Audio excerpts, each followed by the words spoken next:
Okay, so I tried Diablo 4. A game that is seemingly incredibly popular, but I'm just not seeing any new players' perspective on it. So that's when your boy, the goth man of YouTube, jumps in and talks about this very interesting game. I, of course, have heard of it before. I don't think I could call myself a horror artist if I've never heard of Diablo before. So I've never really experienced anything like Diablo besides whatever Diablo Immortal was supposed to be. I mean, I've been sick before. I had the flu, gotten food poisoning to where my stomach was just exiting my body through both ends. So I guess I have experienced Diablo Immortal before, but I have never experienced a true Diablo game. Diablo 4 is nothing like whatever variant of COVID Diablo Immortal was supposed to be. No, Diablo 4 actually seems like a rather decent game. It was pretty easy to jump into this game being a new player to the series. I didn't know the first thing about builds and I'm still not 100% there. This build I got right here I stole from Kripparrian, and now I'm taking all the credit for it. The rest of the classes in the game are great. Like, I enjoyed playing as the rogue. I enjoyed playing as the warrior. Same goes for the sorcerer and the necromancer. The druid is a class that I can definitely say is in the game, and that is definitely playable. Out of every class in the game, I can confirm that the druid is definitely one of them. But in all seriousness, I didn't bother playing as the druid because I heard so many negative things about it. It was obviously a turnoff for me, and since I had very little time to play, I didn't feel like playing as a class I would be bored of or just wouldn't feel interested in playing. So I spent more time on my favorite classes like the Necromancer and the Rogue especially. I love my Rogue. She is just incredible. She's just awesome. Every ability that the Rogue has, I have enjoyed thoroughly, at least so far. But you're not here to listen to me simp about my sexy Rogue. You're here to see some kind of review, right? That's what I'm going to give you, a new player's perspective of this game. Jumping into this, I have to admit, I was expecting to be hit in the face with every last thing in every RPG game that I hate. Massive skill trees that I have no idea where to start, or being thrown into an ocean of content where I also have no idea where to go or to start. Yeah, there's skill trees, but they're by no means complicated or hard to understand. They're pretty straightforward. If you played an RPG game before, this is going to be probably one of the easiest to understand, at least from what I've played. I was expecting a lot, but I got a good bit, don't get me wrong. The skill trees are still very big. There's a lot of customization to be had here, but I still didn't feel overwhelmed. I was rather relaxed with what I saw, and I still feel really comfortable with all the things I've seen so far, and I can't wait to see what else they have in the future for this game. So if you're an RPG version, don't be afraid to jump into this game. You won't be overwhelmed. It's actually rather easy to understand. They eased me into the whole skill tree thing with a couple of basic abilities.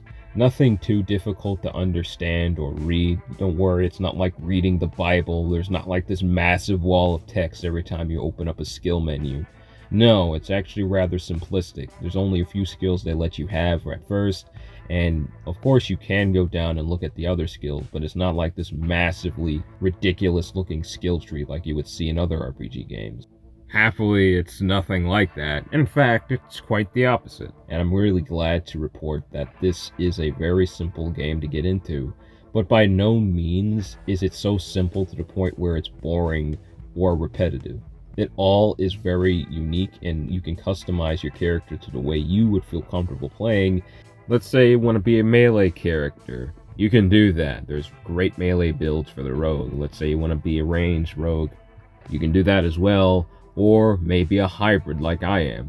Absolutely possible in this game. And this goes for the other classes as well. There's loads of different skills, but by no means do they overwhelm you with a whole bunch of annoying text and passive abilities that are annoying to understand, so you just resort to YouTube to figure it out. No, this isn't a difficult game to understand, and that's a great thing.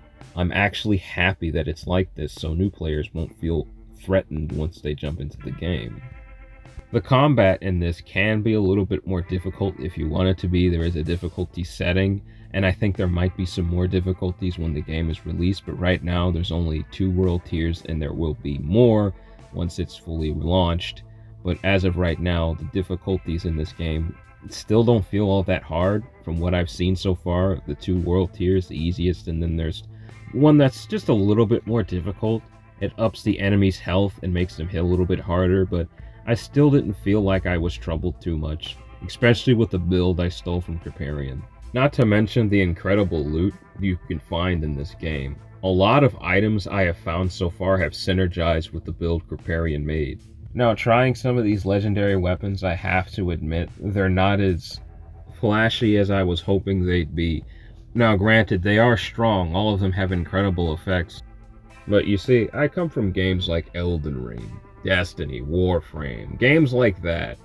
And whenever I find a legendary, or in Destiny's case, an exotic or something like that, whenever I find a rare weapon, it's not just good stats. It's not just a weapon that has great abilities and effects, but it's a character. It has a lore behind it, a history that connects it so beautifully to the world around you, whether it be once a holy weapon that was wielded by a paracausal entity, or a blasphemous blade wielded by an unholy king.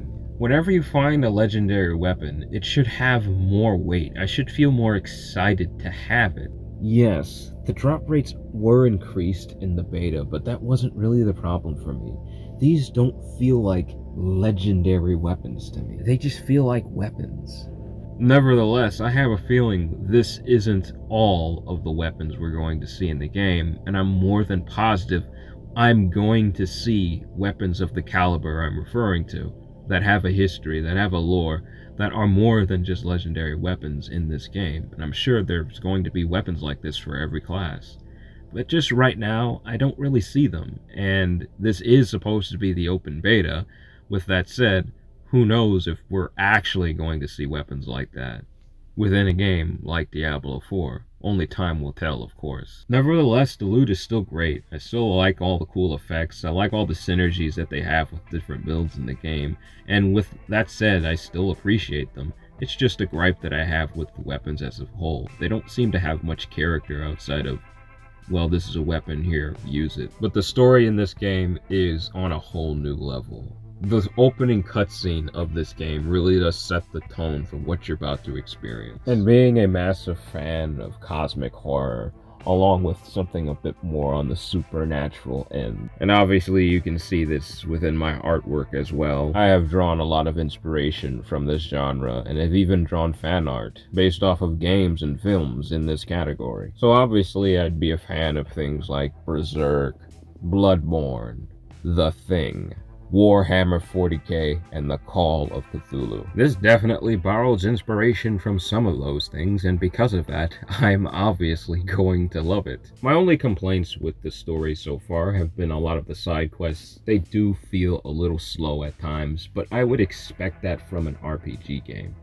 Some of the quests don't really have a lot of interaction, and I think that's because this is a role-playing game. You're essentially playing as yourself, so it's kind of hard to build a world based around a character you yourself have created. So obviously a lot of the quests may not seem as interactive as you might want them to be. Nonetheless, I still enjoyed them. At least the ones that I've played, I definitely enjoyed, and I can happily report that the story in this game is beautifully written. Of course, the full story has not been released yet. We have yet to experience it ourselves. The game is still in development, so only time will tell how great the story really is when it's fully released. The overall gameplay in this, as I said earlier, is excellent. I love all of the characters, except say the druid, since it's just not a very interesting class to me. I think probably the biggest complaint I have with this game, and it's probably one of the last things I'm going to talk about in this video, is the UI. I wish I had a better photo of it because I was too stupid to actually remember to take a screenshot when the beta was live, but luckily I have a screenshot from Asmongold's channel I stole. Comparing this to the absolutely stunning appearance of the game itself, you can really tell. It sticks out like a sore thumb compared to everything else in the game. And I can tell they were going for a more darker appearance to match the tone of the game, but at the same time, it definitely looks a little lazy, especially when you're on the title screen. You'll see what I mean. I think the best example of this is the character selection, which I do have a screenshot of. I mean, just look at this. You got these floating gray bars of text that are on the top and bottom of the screen. They don't connect to anything. They just look like PNGs with text on them. This look just about as lazy as my thumbnails, man. And as I said, this really does stand out compared to the detailed environments, character animations, the enemy design. Everything else looks so extremely detailed, and then when you press pause, you see the UI. It looks like somebody just took a canvas and painted it gray, and then cut it up with a box cutter, and then called whatever was left the UI. But I really do think that they're trying to make this look dark, but it's coming off very lazy, and I know they can do better. This isn't any ordinary RPG game. This isn't a mobile game. This is Diablo 4. Developed by Blizzard Entertainment. They know what the heck they're doing. I know for a fact they have the talent and the time and the effort to make a visually appealing UI that, you know, it doesn't look like a bunch of cut up pieces of gray cardboard. But that's all I really have to say that's actually negative. Aside from those things, this game is great. You might not even care about the whole UI thing. That's more of a gripe that I personally have. The only bug I can say I've experienced probably has more to do with the fact that this was an open beta and everybody and their grandmother was playing because you could buy that stupid chicken sandwich to have access to it early. There are a few times where the game definitely cut up a little bit when there was like 3 or more people on the screen, but this is the PS4 version. I don't expect it to be perfect, but even then, it didn't do that at all when I was in a dungeon by myself. It ran like butter. It was so darn smooth. But I'm pretty sure most of those errors that I did experience would be ironed out at launch, and probably won't have that at all on PS5 and newer gen consoles. But yeah, that's all I really have to say about this. I hope you enjoyed this video. If you did, leaving a like, comment, and subscribing to my channel would definitely make this goth man happy. I would definitely appreciate it. Until next time, take it easy for me. I love you all. Please do have a blessed day. Bye.